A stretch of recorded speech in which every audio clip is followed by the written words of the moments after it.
Welcome to Black Angus Reviews. Today I'm going to be talking about local comic shops, Comicsgate, and ComicsExplained. Recently, Rob of ComicsExplained tweeted, "In the age of smartphones and tablets, I don't really understand why so much emphasis is put on keeping physical comic book stores alive." I learned about this from a DOUG ERNST video in which he was very upset at the idea of not preserving the local shop, viewing Rob as out of touch given the main topic Rob covers and is known for is, in fact, comics. On the surface, I could agree. The comic shop has been a staple of comic culture. It's where you can pick the brain of a shop owner, get suggestions, and be immersed in the lore and culture with like-minded enthusiasts. It would seem Rob is out of touch. Or is he?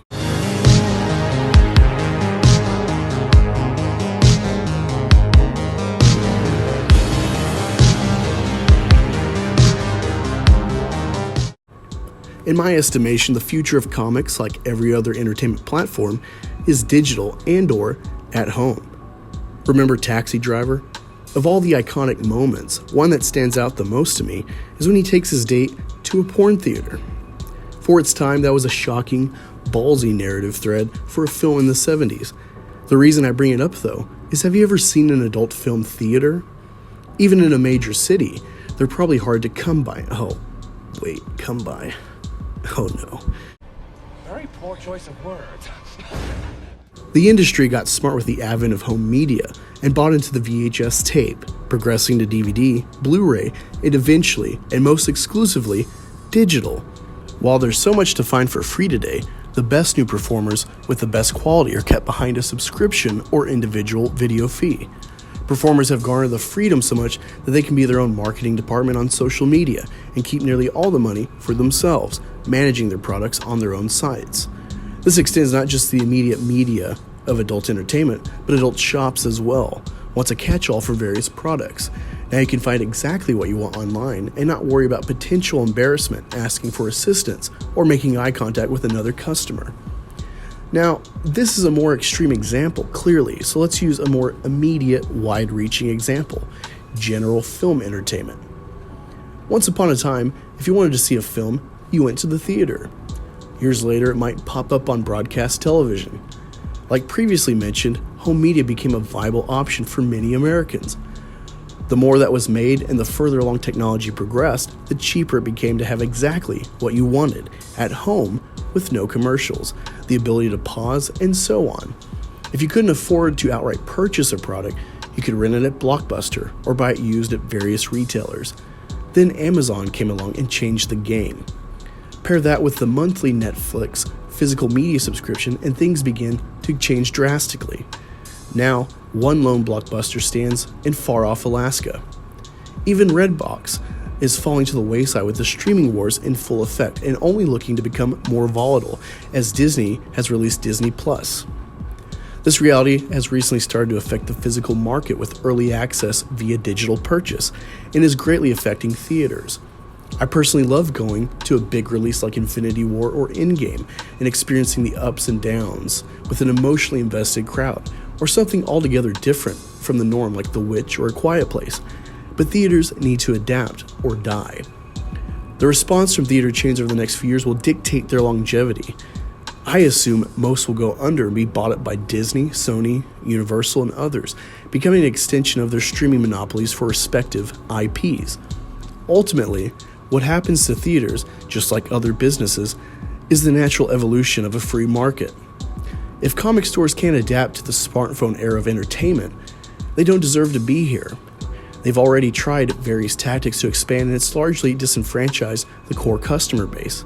The bread and butter of comic stores is the pull list for devoted fans. Aside from the products lessening in value by the second for collectors, they're not being catered to. Go to any comic store, and you'll likely find a Funko Pop section, maybe Doctor Who, Magic the Gathering, to possibly include a play area for various tournaments, maybe even a game section with Madden or NBA, or a live college or pro sports game playing. In an attempt to innovate and spread to a wider fan base, the comic store has spread its net to waters where repeat swimmers are far and few between. Much like Star Wars, the industry has moved to appeal to an audience who doesn't actually invest much or at all into it.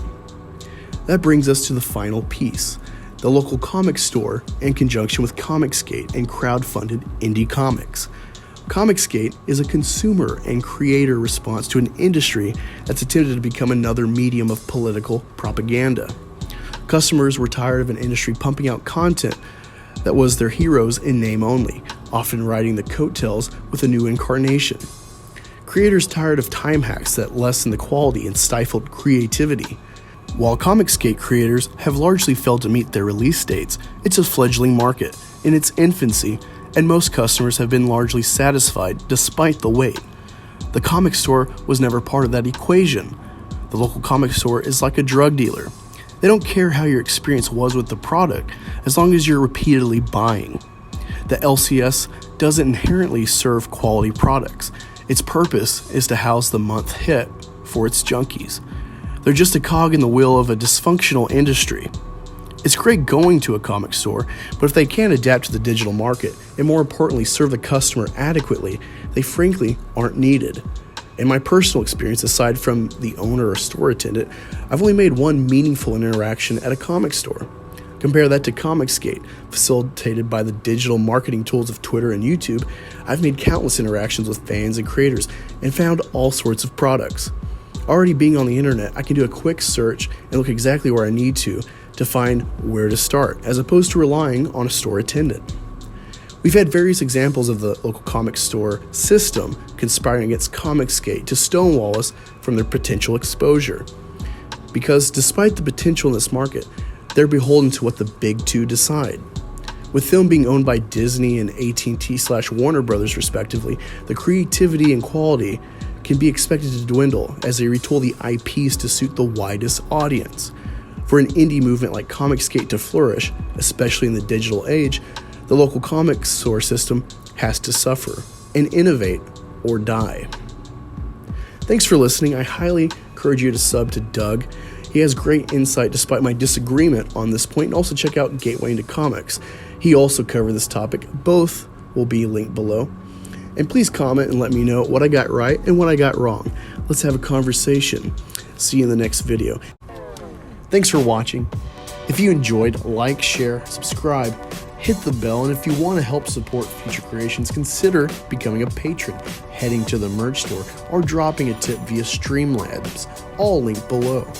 Check out the channels listed below as well, and join the chat for my live shows, Wednesdays and Fridays. Hey, want to follow me on Twitter? It's @AngusReviews. See you there.